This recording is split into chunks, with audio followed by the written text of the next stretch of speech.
Hello friend, स्वागत है आपका 26 फरवरी करंट अफेयर में।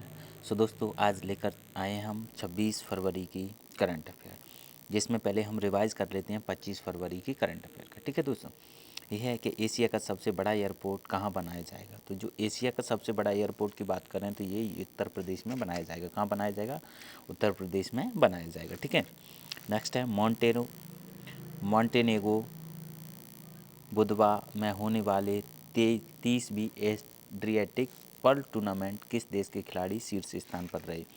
यानी शीर्ष स्थान की बात करें तो ये भारत के खिलाड़ी शीर्ष स्थान पर रहे थे। इन्होंने कुल 11 पदक प्राप्त किए थे। ठीक है। राष्ट्रपति की क्षमादान की शक्ति का उल्लेख किस अनुच्छेद के अंतर्गत है? तो जो राष्ट्रपति की क्षमादान की शक्ति है वो आर्टिकल नंबर 79 के तहत है। कौन से आर्टिकल नंबर 79 में राष्ट्रपति को क्षमादान की शक्ति प्रदान की गई है। ठीक है। नेक्स्ट है, हाल ही में अटल पर्यावरण भवन का उद्घाटन प्रकाश जावड़ेकर के द्वारा किया गया है। ये कहाँ पर किया गया है? तो ये तुम्हारा लक्षद्वीप में किया गया है। कहाँ पर किया गया है?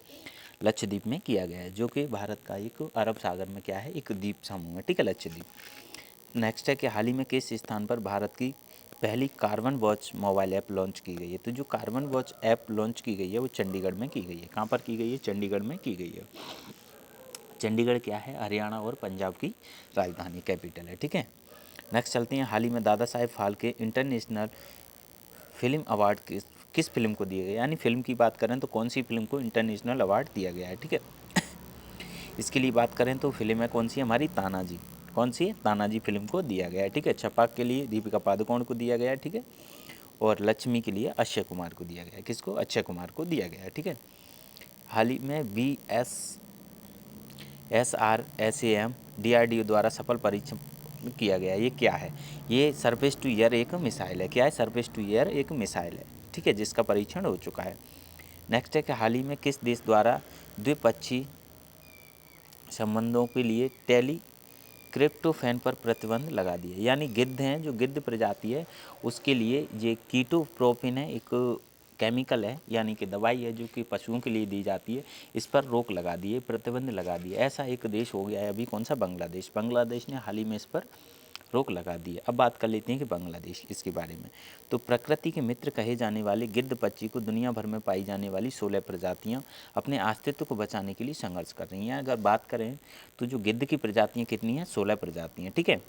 इनसे बचाने के लिए बांग्लादेश ने 10 साल बाद दूसरी दर्द निवारक दवा, यानी जो दर्द का निवार करती है वो दवा पर प्रतिबंध लगा दिया है। ठीक है। इसके लिए विषाक्त कीटोप्रोपेन, क्या है? कीटोप्रेफेन दवा है। ठीक है। इसका नाम क्या है जो दवा है? कीटोप्रेफेन दवा का ध्यान रखना है हमको।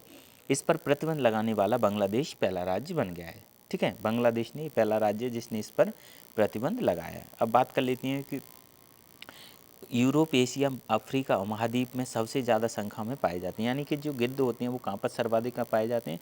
तो यूरोप और एशिया और अफ्रीका महाद्वीप में सबसे ज़्यादा पाए जाते हैं। ठीक है। इनकी मौतों और घटती का संख्या का कारण पशुओं में इस्तेमाल होने वाली दर डाइक्लोफिलोनाक, क्या है? डाइक्लोफेनाक, ये दवा है जिसके कारण इन गिद्धों की मृत्यु हो जाती है। लेकिन भारत सरकार द्वारा 2016 में पशु चिकित्सा उद्देश्य से डाइक्लोफेनाक का उपयोग पर प्रतिबंध लगा दिया। यानी डाइक्लोफेनाक की बात करें तो इस पर भारत भी प्रतिबंध लगा चुका है। कब? 2006 में, सॉरी। हालांकि यह कदम उतना प्रभावी नहीं है क्योंकि ये जहरीली दवाएं उपयोग में, मतलब इनके अलावा और भी बहुत सारी दवाएं हैं जो कि पशुओं में उपयोग की जाती हैं और गिद्धों के लिए अति हानिकारक होती हैं। ठीक है। अब बात कर लेते हैं, वहीं 2020 में ओमान अरब प्रायद्वीप का ऐसा पहला देश बन गया है जहाँ पर गिद्धों जैसे लुप्त प्राय प्राणियों के संरक्षण के लिए क्लोफेन के पशु चिकित्सा उपयोग पर प्रतिबंध लगा दी। यानी कि ओमान भी इस दवा पर, यानी डाइक्लोफेन है, इस पर भी प्रतिबंध लगा चुका है। ओमान एक अरब प्रायद्वीप का पहला देश है ऐसा जिसने इस पर रोक लगाई। ठीक है, प्रतिबंध लगाए। गिद्ध की कुल 16 प्रजातियां पाई जाती हैं जिसमें वर्ल्ड लाइफ ORG की रिपोर्ट के अनुसार 16 प्रजातियों में से 11 प्रजातियां विलुप्त प्राय हैं। ठीक है। यानी 11 प्रजातियां इनकी हैं गिद्धों की, वो विलुप्त की कगार पर हैं, जिनमें से 8 प्रजातियां गंभीर रूप से खतरे में हैं जबकि 3 प्रजातियां जीवन के संकट की छाया में हैं। ठीक है। कई देशों में गिद्ध लगभग विलुप्त हो चुके हैं, यानी ऐसे भी देश हैं जिनमें गिद्धों की जातियाँ समाप्त हो चुकी हैं। अब बात कर लेते हैं कि हाल ही में मोटेरा क्रिकेट स्टेडियम का नाम बदलकर किसके नाम पर रख दिया गया? तो जो मोटेरा स्टेडियम है उसका नाम चेंज कर दिया, हाल ही में नरेंद्र मोदी स्टेडियम कर दिया गया। क्या? नरेंद्र मोदी स्टेडियम कर दिया गया। दोस्तों बता दें कि इससे पहले सरदार पटेल स्टेडियम नाम की सोच रहे थे कि इसका सरदार पटेल नाम स्टेडियम किया जाएगा, लेकिन जब वास्तविक बारी आई तो इसका नाम नरेंद्र मोदी स्टेडियम कर दिया गया। ठीक है, अब बात कर लेते हैं कि नरेंद्र मोदी पहले जो सबसे अगर बड़ा बात करें क्रिकेट का स्टेडियम तो मेलबर्न है। कौन है? मेलबर्न है। ठीक है, मोटेरा विश्व का नंबर 1 स्टेडियम बन गया है। अब क्रिकेट स्टेडियम की बात करें तो मोटेरा विश्व का सबसे नंबर 1 स्टेडियम बन चुका है, जो कि दुनिया के सबसे बड़े क्रिकेट स्टेडियम अहमदाबाद साबरमती में स्थित है। कहाँ पर है? साबरमती में स्थित है। ठीक है, भारत और इंग्लैंड के बीच तीसरे टेस्ट मैच के लिए इनकी सजावट नवीनतम सुविधाओं पर सज्जित है। स्टेडियम की मुख्य विशेषता है कि ये 63 एकड़ पर फैला हुआ है और इसमें 1,10,000 लोगों की बैठने की क्षमता है। ठीक है, वर्तमान में मेलबर्न दुनिया का सबसे बड़ा क्रिकेट स्टेडियम था जिसकी क्षमता 90,000 थी। ठीक है, अब बात कर लेते हैं कि हाल ही में वैश्विक संस्था ने असम में विद्युत नेटवर्क मजबूती हेतु भारत सरकार को 30.4 करोड़ डॉलर का समझौता किया है। ठीक है, तो जो विश्व बैंक की जो संस्था है जिन्होंने असम में किया है उसका नाम क्या है? तो इसका नाम है एशियाई इंफ्रास्ट्रक्चर इन्वेस्टमेंट बैंक। ठीक है, इसका मुख्यालय की बात करें तो कहाँ पर है? चीन में। कहाँ पर है? चीन में। ठीक है, इसमें भारत की हिस्सेदारी तुम्हारी कितनी है? लगभग 7% के लगभग है। ठीक है, अब बात कर लेते हैं कि एशियाई इंफ्रास्ट्रक्चर इन्वेस्टमेंट बैंक असम में अंतर्राज्यीय विद्युत वितरण नेटवर्क मजबूत करने की क्षमता और सुरक्षा बढ़ाने के लिए 30.4 यानी 30.4 डॉलर का समझौता किया गया है। इस कार्यक्रम का उद्देश्य है कि 24 घंटे एवं भरोसेमंद और सस्ती एवं कुशल बिजली प्रदान की जाए। किसको? असम राज्य के लिए। ठीक है, असम असम की राजधानी क्या है? दिसपुर। असम की राजधानी की बात करें तो क्या है? दिसपुर। ये 7 सिस्टर बहनों में आते हैं, यानी 7 सिस्टर जो पूर्व उत्तरी राज्य हैं हमारे साथ, उनके अंतर्गत ये आता है असम। ठीक है, इससे इंफ्रास्ट्रक्चर इन्वेस्टमेंट बैंक यह एक बहुपक्षीय अंतर्राष्ट्रीय वित्तीय संस्था है जो कि एशिया एवं उनके बाहर के सामाजिक आर्थिक नतीजों के सुधार के लिए एक मिशन के रूप में कार्य करता है। ठीक है, इसका मुख्यालय बीजिंग में, चीन की राजधानी बीजिंग में। ठीक है, इसका स्थापना जनवरी 2016 में कार्य करना प्रारंभ किया, यानी 2016 से इसने अपना कार्य करना प्रारंभ किया, इससे पहले ये नहीं थी। इसमें सदस्य देश 103 सदस्य देश हैं। वर्तमान में इनके अध्यक्ष की बात करें तो लियूकान है। कौन है? लियूकान है, जिन लियूकान। इस बैंक में भारत का मतदान प्रतिशत है 7.65%, इतना भारत का है, यानी 7.65 इसकी हिस्सेदारी भारत की है। लेकिन अगर चीन की बात करें तो 26.63 यानी 26.63। ठीक है, बात कर लेते हैं कि हाल ही में भारत सरकार ने किस जिले के प्रधानमंत्री, यानी कौन सा जिला है जिसको प्रधानमंत्री किसान राष्ट्रीय पुरस्कार दिया गया है? तो जो किसान राष्ट्रीय पुरस्कार दिया जाएगा ये अनंतपुर जिले को दिया जाएगा। किसको? अनंतपुर, आंध्र प्रदेश के जिले को दिया जाएगा। ठीक है, किसान प्रधानमंत्री किसान राष्ट्रीय पुरस्कार। अब बात कर लेते हैं किसान राष्ट्रीय पुरस्कार की कि ये देश के किसानों की आय बढ़ोतरी के मकसद से शुरू की गई प्रधानमंत्री किसान सम्मान निधि योजना के तहत 24 फरवरी को 2 साल पूरे हो चुके हैं, यानी कि 2021 में 24 फरवरी को 2 साल पूरे हो चुके हैं। मतलब ये जो योजना लॉन्च की गई थी 24 फरवरी 2019 को। कब की गई थी? 2019, 24 फरवरी 2019 को। इसमें योजना के तहत 11.12 यानी 11.12 करोड़ की किसानों को फ़ायदा मिला है। ठीक है, बात कर लेते हैं कि हाल ही में आंध्र प्रदेश के अनंतपुर जिले में प्रधानमंत्री राष्ट्रीय पुरस्कार के लिए चुना गया है। अनंतपुर को प्रधानमंत्री राष्ट्रीय पुरस्कार के लिए चुना गया है। किसान सम्मान निधि के तहत लाभार्थियों को 99.6% यानी फीसदी भौतिक सत्यापन पूरा हो चुका है। मतलब लगभग बात करें तो यहाँ पर सभी लोग किसान सम्मान निधि के तहत जुड़ चुके हैं। ठीक है, प्रधानमंत्री किसान सम्मान निधि योजना की शुरुआत 24 फरवरी 2019 को की गई थी। इसके तहत प्रत्येक किसान को 6,000 रुपये की राशि प्रदान की जाती है। इसमें आपकी बैंक खाते में 4-4 महीने में 2-2 हज़ार रुपये की किस्तें आया करेंगी। ठीक है, यह दिसंबर 2018 से प्रभावी है। कब से? 2018 से प्रभावी है। ठीक है, हाल ही में वाणिज्य मंत्रालय के आंकड़ों के अनुसार वर्ष 2020 में कौन सा देश भारत के शीर्ष व्यापारिक साझेदार रहा? यानी शीर्ष यानी सर्वाधिक व्यापार किस देश से हुआ था?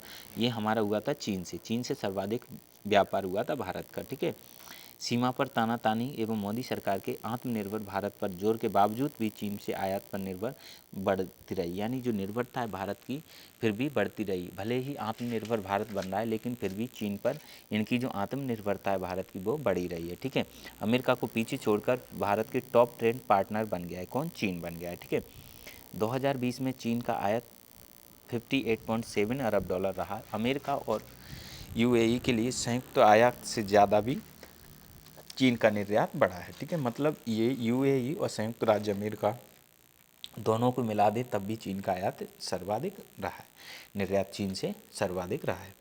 हालांकि इस दौरान भारत एवं चीन की आयात में कुछ कमी करने में कामयाब रहे, यानी कि पहले से इसका जो आयात है वो कम हुआ है लेकिन इतना नहीं जितना कि उम्मीद थी। जबकि 2019 की तुलना में 11% से बढ़कर 19 अरब डॉलर पहुंच गया, यानी कि 2019 की तुलना में बढ़ा है। अब बात कर लेते हैं कि भारत के किस शहर को पेड़ों के लिए अस्पताल एम्बुलेंस की शुरुआत की है। मतलब ऐसा कौन सा शहर हो चुका है जिसने पेड़ों के लिए अस्पताल की घोषणा की है? तो ये अमृतसर पंजाब में हो चुकी है। अमृतसर पंजाब में यानी वृक्षों के लिए अस्पताल बनाया जाएगा जिसमें इनको इलाज किया जाएगा। पेड़ों के लिए अस्पताल बनाने वाला शहर अमृतसर पंजाब बन गया है। अब पेड़ों को इस अस्पताल तक पहुंचाने के लिए ट्री एम्बुलेंस सेवा, कौन सी? ट्रू एम्बुलेंस सेवा शुरू की गई है। ठीक है, पौधों का इलाज करेगा इसका अस्पताल। करीब 32 बीमारियों का इलाज किया जाएगा, यानी कि जो पेड़ों की 32 बीमारियाँ उनका यहाँ पर इलाज किया जाएगा। इसकी जो एम्बुलेंस है ट्री एम्बुलेंस है जिसमें 8 वेटरनिस्ट होंगे और 5 साइंटिस्ट शामिल होंगे।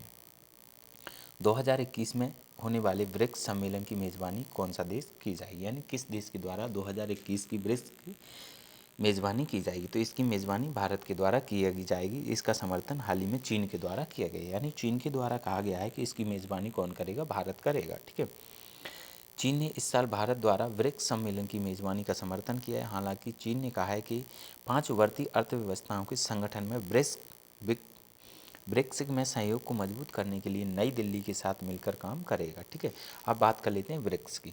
ब्रिक्स क्या है? ब्रिक्स एक उभरती राष्ट्रीय अर्थव्यवस्थाओं का एक शीर्षक संघ है।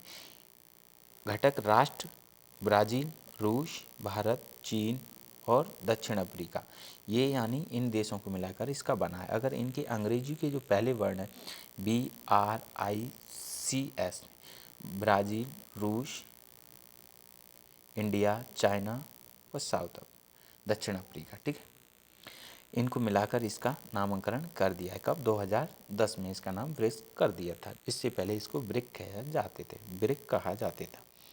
दोस्तों, ये हो चुका है आपका 26 फरवरी का करंट अफेयर।